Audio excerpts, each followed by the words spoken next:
Le Burkina, on le sait, est en pleine crise, des crises multidimensionnelles et complexes dont la résolution nécessite la contribution de toutes les intelligences. Le Burkina doit en effet faire face en même temps aux crises sécuritaires, humanitaires, sociopolitiques, auxquelles il faut ajouter une crise des valeurs qui fonde et fortifie la République. Et si finalement cette crise des valeurs est la mère de toutes les autres? Nous en parlons dans cette audience du tribunal de l'actualité avec Jacob Yarabatioula. Il est directeur général de l'ENAM, c'est l'École nationale d'administration et de magistrature. Bonjour Monsieur Yarabatioula et merci d'honorer notre convocation. Merci de nous faire ce plaisir et cet honneur. Merci aussi aux auditeurs et aux téléspectateurs donc de Tru TV et Watt FM. L'ENAM a en effet organisé, c'était le 10 mars dernier, une conférence sur l'engagement dans un contexte de crise des valeurs, un dossier sur la table des juges du tribunal de l'actualité aujourd'hui. Bonjour juge Bernard Bougou. Bonjour président, bonjour juge Mara, bonjour madame, messieurs. Bonjour juge Bouma, bonjour président Tomondi, bonjour auditeurs et téléspectateurs. Bonjour à tous, bonjour à toutes, bienvenue à cette nouvelle audience du tribunal de l'actualité sur Tru TV, votre télévision interactive et en simultané sur Watt FM, c'est la radio 100% urbaine, ainsi que sur nos plateformes numériques. Le tribunal de l'actualité, c'est tout de suite avec les avant-propos des juges que je convoque à présent.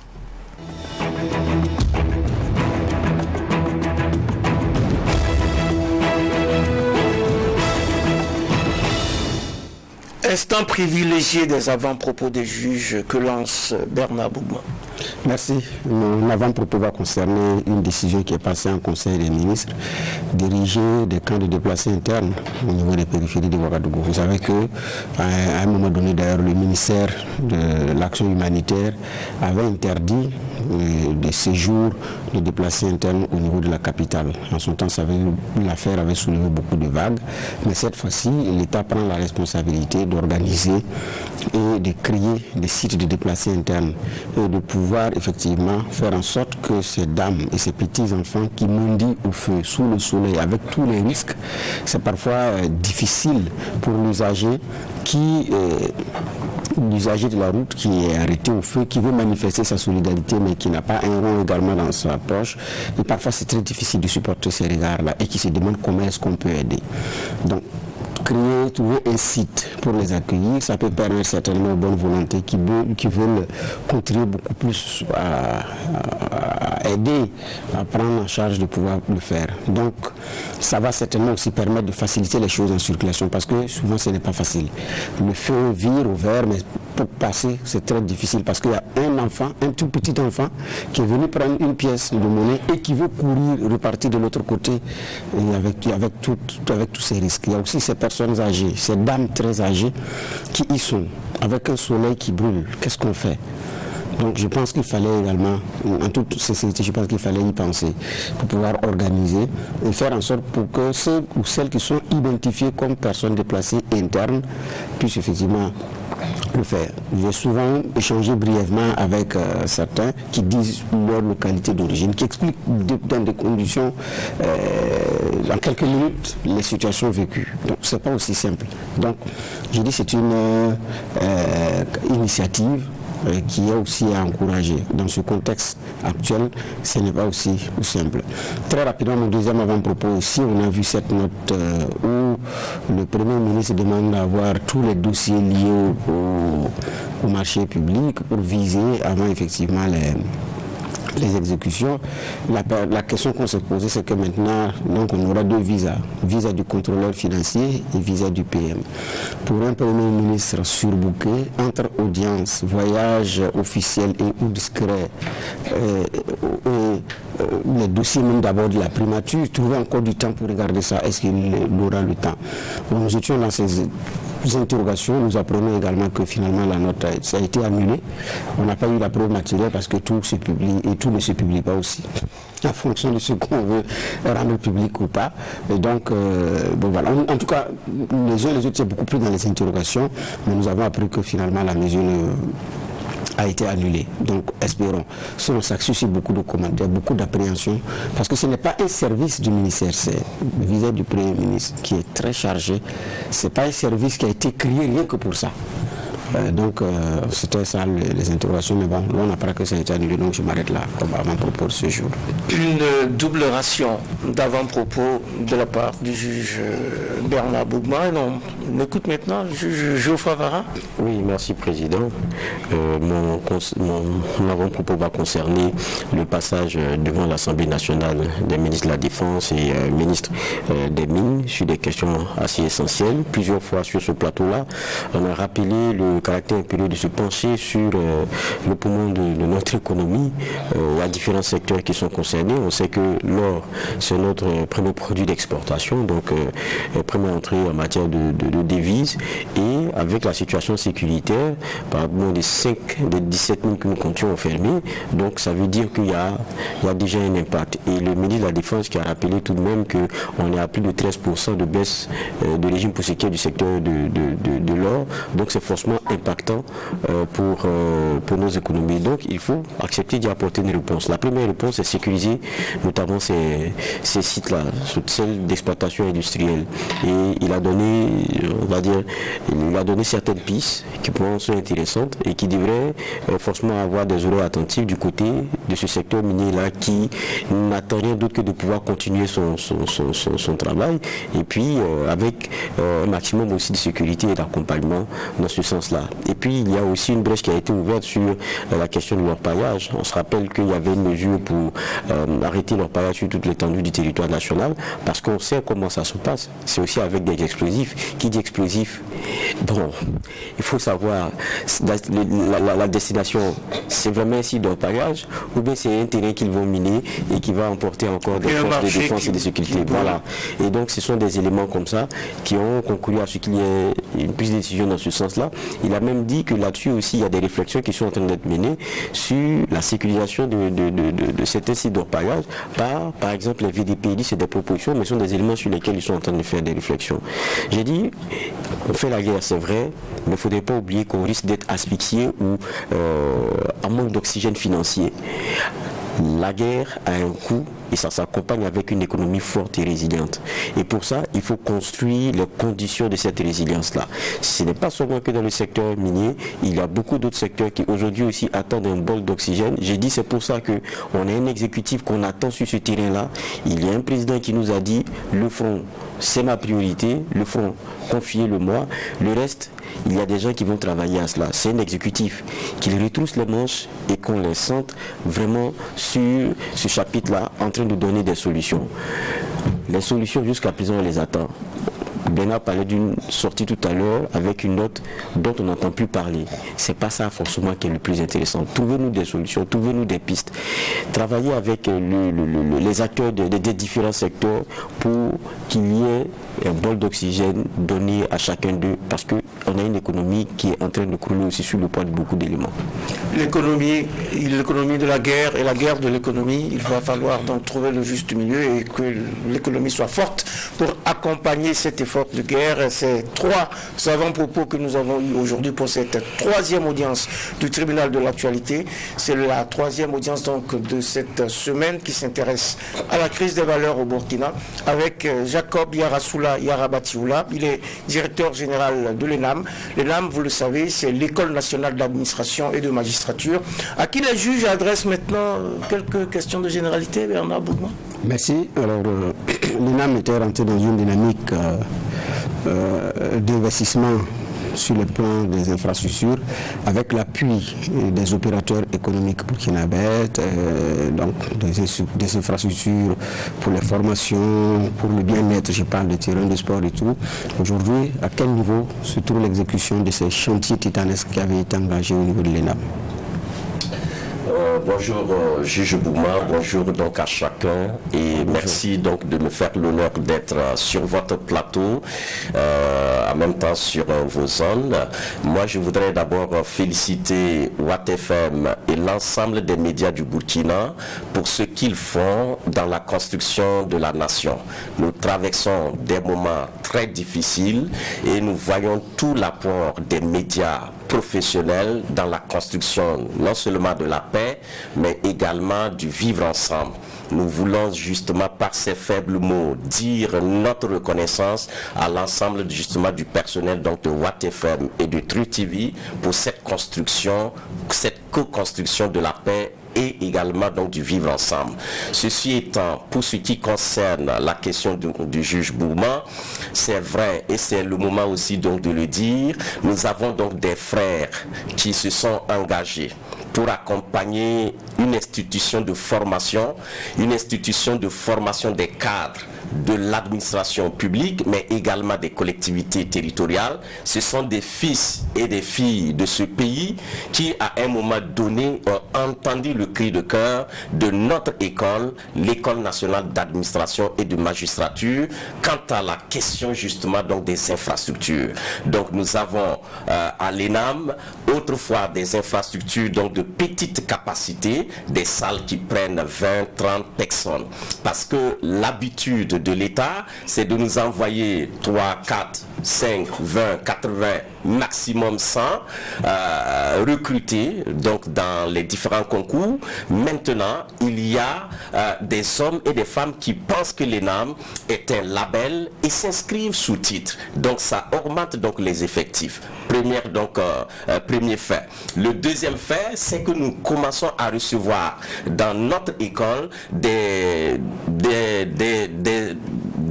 hommes et des femmes qu'on veut former pour administrer les lycées et les collèges. La première promotion est à sa deuxième année et compte 300 administrateurs des lycées et des collèges.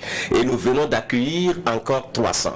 Donc nos anciennes infrastructures, avec une capacité maximale de 150 places, se trouvent maintenant dépassées. Et c'est ainsi que mon prédécesseur a pu justement donc monter ce projet avec justement donc les opérateurs économiques pour justement voir comment est-ce qu'on peut améliorer nos infrastructures. Donc nous avons un amphithéâtre d'environ 300 places qui est en construction et ça a été financé à plus donc de 700 millions de francs CFA par notre compatriote, le PDG donc de Coris Banque Internationale, j'ai nommé donc Nassa Idrissa.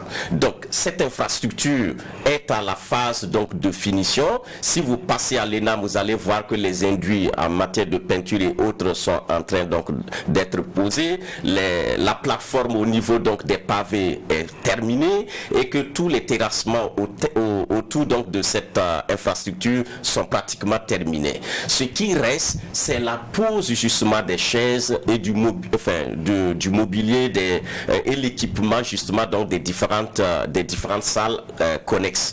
Et cela est lié un peu donc au fournisseur qui a mis en mer justement le matériel nécessaire. Donc le matériel est en route et s'il plaît à Dieu, dans le calendrier que j'ai reçu, d'ici le 15 mai, nous aurons justement cet amphi qui sera opérationnel. Quant au terrain de sport, puisqu'on n'en avait pas qui soit aux normes, donc Ebomaf a accompagné justement l'ENAM et l'infrastructure est quasiment prête. Et nous avons donc non seulement le terrain de sport, mais le terrain omnisport pour le volley, le basket et d'autres sports de main.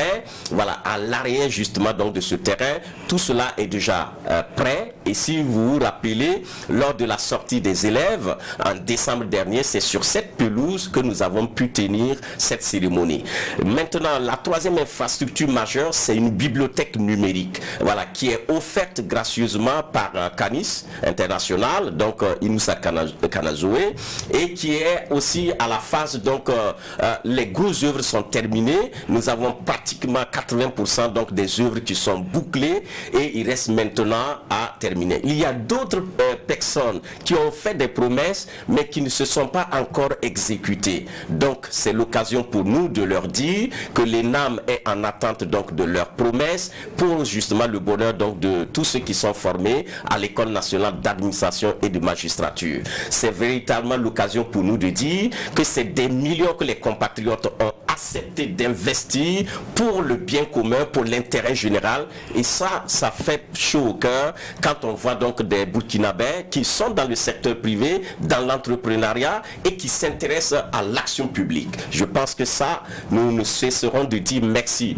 à Idrissa Nassar, à Ebomaf, donc au Bonkoumou, donc qui est donc le PDG donc d'Ebomaf, et Inoussa Kanajoué justement de Canis International. Tout cela mis ensemble nous rassure que d'ici là, que ce soit la bibliothèque qui reste un peu à finaliser d'ici le 15 mai pour ce qui est donc de l'amphi, nous allons donc l'inaugurer avec donc les autres infrastructures. Des infrastructures de qualité donc pour l'ENAM, l'École nationale d'administration et de magistrature, pour une ENAM renouvelée finalement pour la République. Rapidement, peut-être une question de généralité, juge Geoffroy Vara. Comme on est dans l'ENAM, on va rentrer dans l'ENAM rapidement. Oui. Mais rapidement. Je me rappelle qu'en décembre, il y avait une thématique très intéressante, résilience administrative et défis sécurité, donc notre contexte. Est-ce qu'on intègre aujourd'hui aussi notre contexte nouveau là dans ce qu'on apporte à ceux qui seront aussi dans notre administration demain? Ah oui, et c'est une grosse préoccupation parce que quand on est en forme des préfets, en forme de secrétaires généraux, en forme des hauts commissaires qui deviennent hauts commissaires, donc on forme beaucoup de profils et on sait qu'ils vont aller servir l'administration partout où l'État donc les appelle. Donc, ce contexte nouveau qui est le contexte sécuritaire, comment justement nous continuons d'offrir un service public de qualité dans un contexte aussi difficile. Donc, qu'est-ce que nous faisons? Nous apportons de l'information à nos apprenants, nous apportons également des contenus stratégiques dans ce que nous donnons comme formation donc à nos apprenants. C'est le cas des curricula. Et cette année, nous pensons pouvoir réviser les curricula pour justement ajouter quelques modules pour permettre à nos apprenants d'être informés. Deuxième dimension, c'est la possibilité pour l'ENAM de convier donc des spécialistes sous forme de séminaires et de conférences pour s'entretenir avec donc nos apprenants sur des problématiques nouvelles. Donc l'un dans l'autre, je pense que si nous arrivons non seulement à réviser les curricula cette année et que nous activons donc la possibilité donc de convier des spécialistes pour animer des conférences et des ateliers à l'intention donc de nos énarques, nous aurons contribué donc à informer, à sensibiliser et à donner des outils pour continuer à donner aux usagers ce qu'on appelle un service de qualité, un service donc bien fait. Donc nous croyons que nos énarques sont déjà suffisamment conscients que la situation a changé, mais attendent d'avoir donc des outils pour savoir comment faire. Et entre autres outils, c'est l'information, c'est croiser justement cette information avec des données de terrain et c'est de donner également des outils très opérationnels pour savoir se tenir en situation difficile. Si par exemple un magistrat ou un juge, un greffier doit être dans une circonscription bien donnée, il y a l'insécurité, comment il continue donc de délivrer des actes administratifs aux usagers malgré tout. Et tout cela verra justement des ajustements au cours de cette année avec donc la révision des curricula et également comme on le dit, la convocation donc de certains spécialistes pour animer donc des séminaires et des ateliers à l'intention de nos énarques. Beaucoup de choses, de nouvelles donc à intégrer dans les curricula également pour tenir compte du contexte national. Le contexte national assez difficile, il faut le dire, et raison pour laquelle notre convoqué du jour s'appelle Jacob Yarabatioula. Il est directeur général de l'ENAM et l'ENAM qui a donné sa première grande conférence qui portait sur l'engagement dans un contexte de crise des valeurs.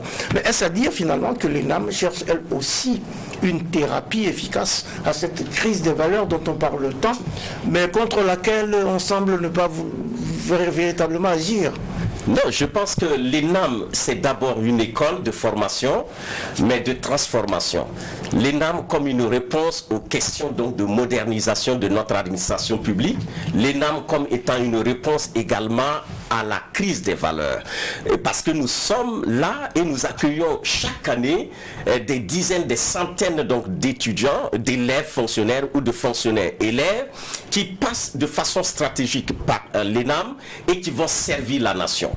Entre-temps, ils vont être en contact avec les usagers. Quand vous prenez par exemple les administrateurs de lycées et collèges, ils vont après leur formation diriger des lycées et des collèges. Donc ça veut dire que des milliers d'élèves passeront par vont vivre leur leadership. Si nous arrivons à faire un travail de fond avec cette cible, nous avons la certitude de façon indirecte que nous allons toucher les élèves et les étudiants. Quand vous prenez donc les administrateurs, peut-être les secrétaires généraux qui vont servir dans les collectivités territoriales ou encore dans les ministères, nous avons la certitude qu'ils auront en face d'eux un jour donc des usagers sur qui ils peuvent avoir un impact. Donc nous croyons que l'ENAM est au cœur justement des grandes réformes de notre administration publique. C'est pourquoi nous pensons que donner de la voix sur la question donc des crises des valeurs passe également par ceux qui animent au quotidien la vie publique de notre pays. Ce qui sous-entend aussi que vous croyez, que vous concevez que effectivement les valeurs sont en crise au Burkina. Non, pour nous, on ne doute pas que les valeurs sont en crise. Les valeurs sont en crise il y a longtemps. Hein?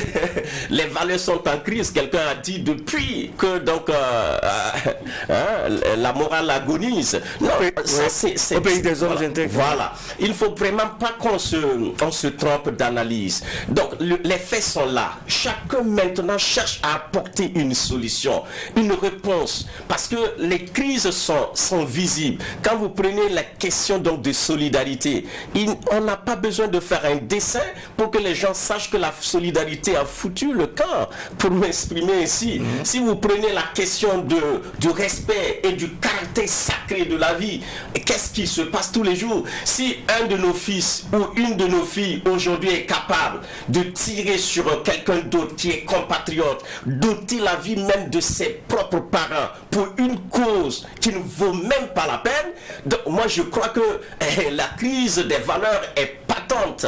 Quand vous prenez la question du respect donc des personnes âgées, qui est-ce qu'on respecte? Vous regardez comment les jeunes traumatisent même les personnes âgées par leurs propos, par leur attitude, par leur arrogance. Et tout cela, c'est sous nos yeux. Quand vous prenez la question justement donc du travail bien fait pour mériter son salaire, cela a foutu aussi le camp. Qu'est-ce qui se passe plutôt? C'est la course vers donc le gain. C'est la course vers l'avoir. On ne cherche pas à être, on cherche à avoir, à accumuler. Comme si demain le Burkina allait disparaître et que tout de suite on doit accumuler les ressources pour les bouffer et disparaître demain. Moi je crois que c'est une crise morale très profonde et les questions même de paroles données. Quelqu'un te dit quelque chose aujourd'hui, demain il dit le contraire et il n'a même pas honte.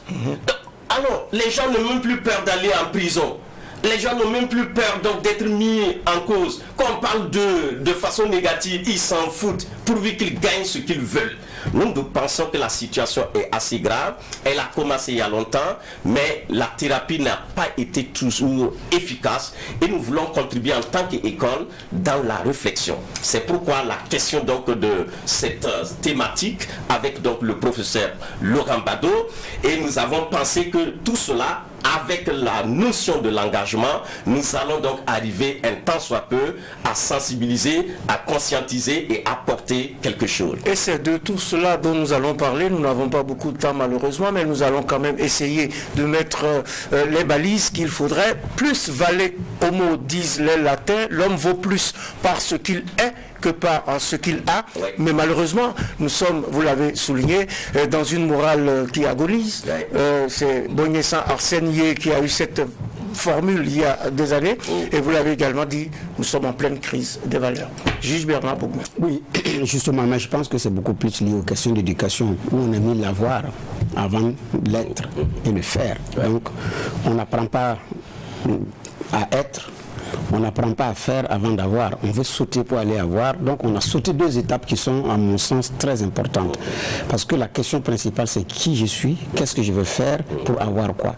Mais ici, on dit, tu es né pour gagner, tu es un champion, Dieu t'a créé, donc tu peux, vas-y, fonce, tu vas décrocher la lune, voilà, bref. Donc on a renversé naturellement la pyramide. Donc ça crée forcément une crise de valeurs. Maintenant, au niveau éducatif, comment est-ce qu'on reprend ça? Et c'est en ce moment ma question à l'INAM.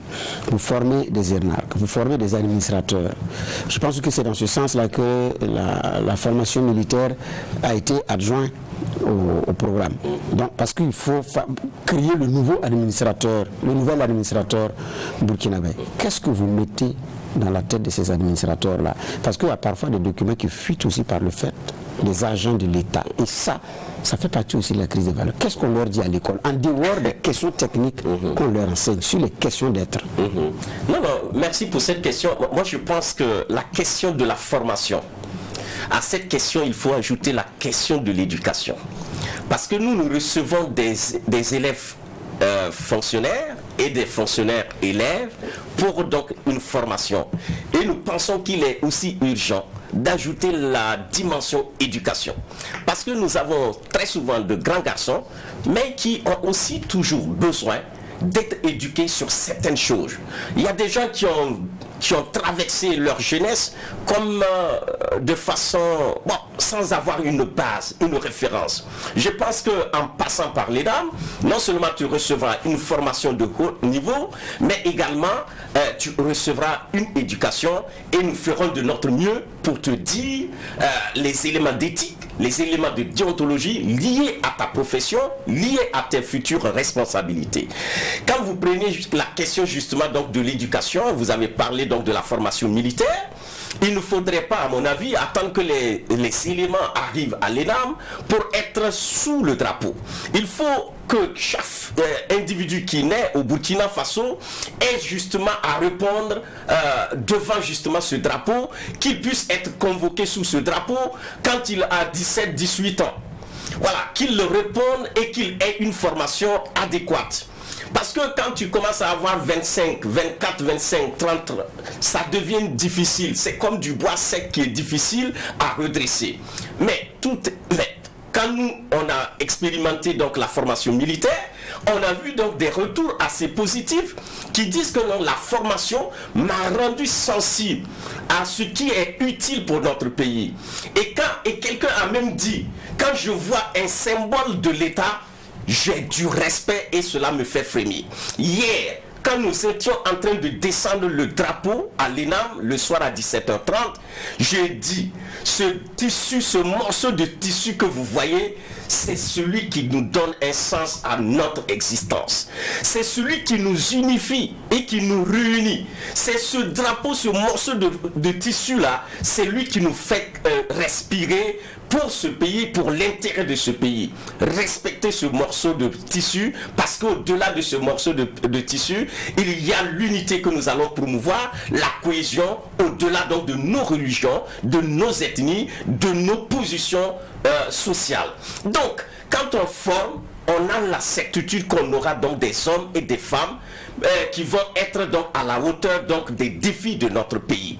Quand vous prenez par exemple les questions de corruption dans l'administration ou encore dans le service public, moi je pense que c'est une crise de valeur qui est très profonde et qu'on peut travailler à réduire. Même si on ne peut pas l'exterminer complètement, il faut faire des efforts. Et quand vous formez quelqu'un et vous lui dites que sa vie ne se résume pas à 1000 francs, à 10 000 francs qu'il gagne dans un acte qu'il monnaie, alors que sa vie peut être justement gagnée autrement, je pense qu'on gagne un agent public de qualité. Donc, moi je reste convaincu qu'à cette étape, c'est de mettre l'accent sur l'éducation, la formation et continuer à faire de la répétition. Parce qu'il y a des hommes et des femmes dans ce pays qui veulent toujours bien faire, mais qui se retrouvent dans un environnement où ils ne peuvent pas faire autrement que de faire ce que tout le monde fait. Nous voulons leur dire que le pétrole et que la corruption coulent à compte-gouttes ou encore à flot. Nous ne voulons pas que quelqu'un qui est passé par l'ENAM puisse être cité de près ou de loin dans ce type de dossier. Nous voulons que vous portiez ce que nous appelons l'esprit ENAM. Partout où on parlera de vous, que ce soit des questions d'excellence, et qu'on se pose des questions, mais d'où es-tu venu? Que tu puisses dire, je suis formé à l'ENAM, je ne peux pas faire ça. Je ne peux pas voler, je ne peux pas faire ça. Et donc, nous, notre devoir, et je pense qu'on va le réussir, c'est de passer l'information, c'est de sensibiliser, c'est de former, c'est même arriver à transformer les mentalités pour confier justement ces hommes et ces femmes à une administration publique qui en a besoin. L'ENAM qui veut transformer les mentalités, nobles aspirations, et espérons que cet exemple fasse tache d'huile et se répercute dans les autres centres de formation pour qu'on ait finalement des personnes formées à cette intégrité et à ce sens des valeurs. Jacob Yarabatioula est notre convoqué du jour à cette audience du tribunal de l'actualité. Il est tout à vous, juge Geoffroy Parra. Oui, merci Président. C'est vrai qu'on parle de ces valeurs-là, la perte de valeurs, ça se ressent dans tous les compartiments. C'est vrai qu'on parle peut-être de l'agent que vous formez qui après se retrouve dans la fonction publique, donc à servir tout le monde et qui est donc très exposé, pour lequel il n'y a pas longtemps, je pense que c'est en juin 2022, il y a l'un des ministres qui s'offusquait des arrivées en retard et puis des départs du boulot assez tôt et quelquefois même de certains qui, bon, pour lesquels vous vous demandez, bon, est-ce que lui il a vraiment un apport qualitatif dans tout ça? Donc il y a beaucoup de questions. Je passe même du revers de la main les rapports aussi sur l'absentéisme, sur en fait le temps consacré au travail pour ce qui est de l'administratif au Burkina. Il y a beaucoup d'éléments comme ça. Mais c'est pas que l'administration seulement. Ça, il ne faudrait pas qu'on se leurre. Si vous êtes entrepreneur, vous battez d'abord pour votre entreprise. Maintenant, ce que vous employez, c'est la même réalité aussi, parce que chacun est dans un type militantisme politique, comment dire cela, partisan d'une façon ou d'une autre, ou bien pour lui-même, sa poche et tout. C'est un peu la réalité. Mais comment est-ce que, en définitive, on sort de cela? Parce que ça ne devient pas que l'affaire du fonctionnaire, ça devient une affaire partagée, transversale à ce qu'est le Burkinabé un peu d'aujourd'hui. Comment est-ce qu'on travaille à cela? C'est vrai que c'est lors de votre dernier, ce dont on parlait tout à l'heure, de ce que vous aviez organisé, il y avait la conférence, il y avait des gens comme Laurent Bado qui étaient très critiques sur la façon dont le Burkinabé était en train de devenir. Mais c'est des gens qui n'ont jamais été écoutés, qui étaient même à la limite de ce que c'était qualifié d'injure. Mais pour piquer fort, pour qu'il y ait des changements, ça n'a pas changé. On a l'impression que ça devient comme irréversible, on va vers un cercle vicieux. Quelle est votre lecture? Oui, c'est une grosse préoccupation. La question des valeurs, c'est comme si d'année en année, de génération en génération, on va doucement, mais comme sûrement, vers une situation chaotique, problématique. Mais j'ouvre une parenthèse pour vous dire que la société a ses outils de régulation ou d'autorégulation. Et la société, dans sa dynamique, sera gérée à un moment donné, voilà, ce sont des théories, hein, voilà, sera gérée à un moment donné sa propre crise et se réinventer. Je referme cette parenthèse en disant que quand on regarde la situation de près, c'est comme si demain, nos enfants que nous avons vus naître et qui vont grandir seront dans une situation impossible et ça serait invivable. Et l'extrême sera justement là et va nous donner même une sorte donc de je ne sais même pas, l'envie de vivre va peut-être... une sorte de dégoût une sorte de dégoût même pour la vie. Parce qu'on se demande, mais à quoi ça sert de vivre si ce contexte est difficile et si ce contexte est pollué et déstructuré. Mais quand vous regardez effectivement tous les outils qui sont... Regardez, vous prenez une institution comme la famille. L'institution familiale, la famille comme institution, prend un coup. Et c'est comme si on n'a pas de réponse. Quand vous prenez par exemple l'éducation des enfants à l'intérieur de cette institution, c'est comme on n'a pas de réponse face justement au travail de la femme, au travail de l'homme qui sort le matin très tôt, qui rentre le soir tard et qui explique cette absence par le fait qu'il part à la conquête de la pitance journalière pour la fratrie. Quand vous prenez donc le travail de la femme qui n'a plus justement ce temps pour l'éducation donc de l'enfant et qui doit travailler parce que les charges sont devenues énormes pour la famille, voilà, qu'est-ce qu'on fait? Donc la réponse vient à tous les niveaux comme donc une sorte de politique familiale qui va dire nous courons un danger sur justement les questions donc d'éducation au niveau de la famille. Ces politiques familiales vont dire quoi? Pour protéger la famille, comme cellule, comme la base justement de notre société. Vous prenez l'institution scolaire, où on forme justement les jeunes, un niveau donc de socialisation bien avancé. Qu'est-ce qu'on fait pour l'école aujourd'hui? Qu'est-ce que les enseignants sont ou peuvent faire? Qu'est-ce que justement le maître est devenu au fil des temps? Donc c'est la personne qui est justement peut-être maltraitée, mal comprise et qui manque peut-être d'outils parce que il se sent justement, le maître aujourd'hui se sent dépassé par même l'attitude des enfants. Quand vous prenez l'institution étatique, vous vous rendez compte que c'est beaucoup de mauvaises graines, mais il y en a grâce à Dieu encore, il y a donc des cas exceptionnels et c'est ce qui nous permet donc de croire. Parce que si aujourd'hui nous pensons que la situation est suffisamment pourrie, mais nous pouvons aussi croire que dans ce pays, il y a des hommes intègres, des gens qui n'ont pas encore cédé et c'est sur eux qu'il faut miser pour reproduire la bonne graine en vue justement d'un grand champ qui va justement produire des bons fruits sur les années à venir. Donc, il y a urgence quant à la question donc des valeurs, il y a urgence quant à la question justement donc de stopper cette crise par justement des mécanismes bien éprouvés. Je vous donne par exemple cette situation. Nous passons actuellement par donc des formes donc de transformation de notre société. Regardez les PDI. Ils sont les personnes déplacées internes. Personnes déplacées internes. Regardez cette situation. À la fin de la crise, puisque nous osons croire que la crise aura une fin, à la fin de la crise, quel type d'individus aurions-nous? Quel type donc de société aurions-nous? Des gens qui ont quitté leur territoire et qui sont ailleurs, comment ils vont réinvestir ou se réinstaller durablement? Donc, à cette étape de la crise, comment nous réfléchissons l'après-crise? Comment nous réfléchissons les questions donc de valeur? C'est comme si souvent on parle de ces questions, mais c'est comme si on n'écoute pas. C'est comme on crie dans le désert. Deuxièmement, c'est comme si on manque de moyens. Mais j'aimerais peut-être interpeller, que ce soit l'autorité ou encore les chercheurs.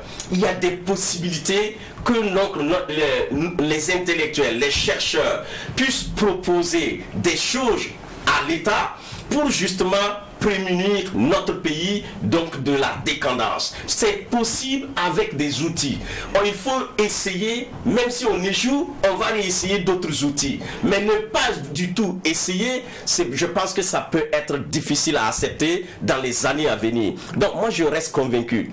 L'irréversibilité donc du phénomène est visible, mais il est possible donc de le stopper, il est possible donc de faire quelque chose si nous sommes de bonne volonté et si nous sommes engagés chacun à son niveau pour avancer dans la mise en œuvre justement de ces réponses qui sont souvent même à notre portée. Voilà.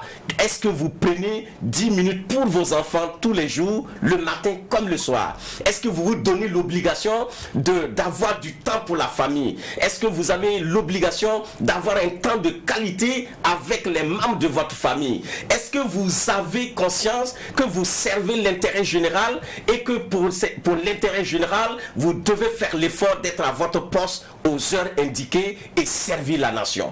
Je pense que peut-être on prendra mes propos comme idéaliste, comme quelqu'un qui rêve, mais je crois véritablement en la capacité capacité de l'homme de se transformer en une réponse pour ce pays. Faire en sorte que chacun se questionne, se pose la question de savoir, est-ce que de cette manière, je peux construire ce pays? Est-ce que je ne vais pas changer de posture et qu'un nouveau paradigme devait me caractériser vu l'urgence et les défis actuels de notre pays? Urgence, défi, il faut changer de posture, il faut changer de mentalité. Ça fait longtemps qu'on en parle. Jacob Yarabatula, directeur général de l'ENAM, est notre convoqué du jour à cette audience du tribunal de l'actualité. Oui, je vois que vous voulez renchérir, juge, je crois pas. Il y a un pendant des explications données par notre convoqué qui, moi, m'intéresse assez. C'est vrai qu'on présente souvent le fait parce que notre génération, bon, il faut courir aller chercher l'argent, il faut aller travailler, il n'y a pas le temps souvent pour la famille, même pour les enfants en termes d'encadrement et tout. Mais alors que quand on voit les rapports, je pense qu'il y avait GFK qui a fait un rapport il n'y a pas longtemps, c'est 2021-2022, sur les peuples les plus travailleurs. Je parle de temps d'abord en termes de temps de travail et en plus à l'intérieur en termes d'efficacité. Vous verrez que les premiers, c'est les Chinois avec 8,66 heures, avec 0,96 heures qui passent dans les transports. Ça veut dire que c'est des gens qui ont vraiment beaucoup de temps au boulot. Il y a les Américains aussi qui viennent après, il y a l'Allemagne, je pense aussi, parce qu'on met le rapport qualité, mais c'est des gens qui passent beaucoup de temps au boulot. Mais leur société n'est pas en déliquescence comme la nôtre, et on ne le voit, on ne le sent pas de la même façon, avec la même célérité. On a plutôt l'impression qu'il y a un sacrifice pour le groupe, qui fait aussi que, par ricochet, il y a aussi le groupe, donc la communauté, qui assume un certain nombre d'éléments pour chacun des individus. Je pense que c'est une interaction aussi qui doit fonctionner. Ici, peut-être que la réalité veut qu'on court plus pour avoir de quoi subvenir aux besoins, mais en fait, on est protégé aussi, on n'est pas protégé par la communauté. Si vous n'avez pas ces moyens-là, il n'y a pas de mécanisme comme ailleurs où nous, on aime prêcher l'assurance maladie universelle. On a des gros mots qui sont quelquefois des slogans qui sont des copies en termes de contenu, de contenant, de ce qui existe ailleurs, sans que ce ne soit la même chose. Ou si vous vous amusez à vous asseoir, vous êtes malade, vous êtes foutu. Donc, ça fait que les gens commencent à penser pour eux. Les gens commencent à se dire, mon ami, si tu n'as pas pu mettre toi-même de côté, tu es foutu. Où tu es arrivé là, c'est Dieu qui t'a envoyé là-bas. Et ça commence à devenir un peu des explications et puis des moyens un peu tordus de justifier facilement quelque chose qui est malhonnête au fond. Donc, je veux dire qu'il y a tout ça. Il y a tout ça. Oui, on comprend, mais ça ne doit pas expliquer l'affaire. Ni justifier. Ni justifier ce que nous sommes en train de dire. Donc c'est conjoncturel tout ce que vous êtes en train de dire. Sinon, normalement, une société organisée où des valeurs positives sont promues, la valeur de la solidarité, de l'entraide et autres, on ne devait pas être en mal dans une société comme le Burkina Faso, qui a comme valeur positive maximale le travail et le travail bien fait. Je pense que la sous-région reconnaît le Burkinabé dans sa capacité et dans cette valeur donc du travail. Mais ce que vous dites, ça revient justement à la crise peut-être des institutions. Parce que si l'institution met en place des outils pour encadrer cette réalité et non pas peut-être la nier, on peut trouver donc des formules qui permettent à l'individu qui quitte très tôt le matin sa maison pour aller chercher la pitance journalière pour sa famille, que sa famille ne prenne pas un coup durable quant à l'éducation et à la cohésion. Mais si rien n'est fait également par l'institution et par les outils que nous avons, ou encore si c'est faiblement ressenti, pour l'instinct de survie va même amener les gens à aller à la conquête donc de l'argent ou encore donc des revenus. Mais quand vous prenez par exemple la dimension de la gestion des temps libres, regardez, en fait c'est toute une politique. Si vous organisez dans votre pays les temps libres, vous participez de façon indirecte ou par ricochet, justement, vous réglez quelque chose. Ce n'est pas pour rien que dans ces pays-là, vous allez voir qu'il y a des temps forts où personne où personne ne peut justement se faire du tort en n'étant pas là. Regardez des temps forts comme des fêtes spécialement ancrées dans leur tradition. Ils sont tous là. Même si tu es aux États-Unis, tu iras au Japon ou en Chine. Ce temps-là est sacré. vous ne pouvez rien faire. Donc si vous avez une politique de gestion du temps libre, vous devez avoir derrière l'idée que si vous avez du temps libre, les gens vont s'occuper de leur famille, ils vont peut-être faire quelque chose qui intéresse l'intérêt général ou encore la collectivité. Mais si tout cela n'est pas pris en compte, vous allez vous rendre compte que les gens vont gérer mal leur temps. Si vous prenez également la question des pièges, parce que les gens courent après l'argent, finalement ils ne gagnent pas l'argent et leurs familles sont détruites, des divorces sont alliés et les enfants sont donc des délinquants. Ça, ce n'est pas admissible. Ce n'est pas au nom donc de subvenir aux besoins de cette famille que je vais fabriquer des délinquants qui vont être une charge, une préoccupation pour la nation. Je pense, et Laurent Gbagbo l'a dit, si quelqu'un ne prend pas soin donc de ses enfants et qu'il devient une charge et un problème pour la nation, non seulement l'enfant doit être entendu, mais ses parents doivent répondre. Et je pense qu'il faut arriver à responsabiliser les parents. Vous mettez au monde les enfants, prenez-en soin. Si vous n'en êtes pas capable, prenez acte et faites en sorte que vous soyez capable de prendre en charge justement ces enfants que vous mettez au monde. Prenez acte du fait que vous devez mettre... Bon, les deux juges veulent intervenir, mais on va peut-être laisser Bernard Bougma poser sa question. Oui, ce que vous dites est intéressant. Je vous ai suivi, vous avez dit qu'effectivement le jeune arrive à l'ENAM déjà formaté par cette société. Oui. Donc il arrive avec la vingtaine ou la trentaine, mais il est déjà issu d'un format, d'une société qu'il a forgé à être comme ça. Donc effectivement on court derrière l'argent et on passe effectivement à côté de l'essentiel. Maintenant, ce qu'il nous faut, il ne faut pas qu'on se trompe, il nous faut revoir notre système éducatif. Parce que le formatage commence là-bas. L'enfant regarde comment ses parents à la maison se débrouillent et comment ils jonglent ou trichent. Il regarde le monsieur à la télé, il voit dans un papier de journal, on dit ce monsieur-là a fait ceci, il a fait telle malversation et puis il est épinglé, mais il n'est pas inquiété. Il suit ça. Quand il va grandir avec. Regardez comment quand il s'agit de concours de la fonction publique, quels sont les concours les mieux prisés. À telle enseigne qu'un collègue qui disait, quelqu'un gagne un concours, ce concours-là c'est niveau bac plus 4. Mais il y a un, c'est niveau, c'est même pas le bac, c'est le BPC. Mais il préfère aller là-bas, pourquoi? Parce qu'il sait que c'est un poste juteux comme on le dit. Donc on a été éduqué à l'avoir. On n'a pas éduqué à l'être et à faire avant d'avoir. C'est clair. Donc on a été éduqué effectivement à ça. C'est qu'il y a. Quel système éducatif pour répondre à ça? Certains ont eu l'occasion de faire sur ces questions de valeurs d'éducation civique et morale et tout, qui à un moment donné vous approchez quelqu'un, vous savez qu'il y a un minimum du savoir-vivre que la personne a. Aujourd'hui les jeunes n'ont pas ça, mais vous ne pouvez pas leur en vouloir.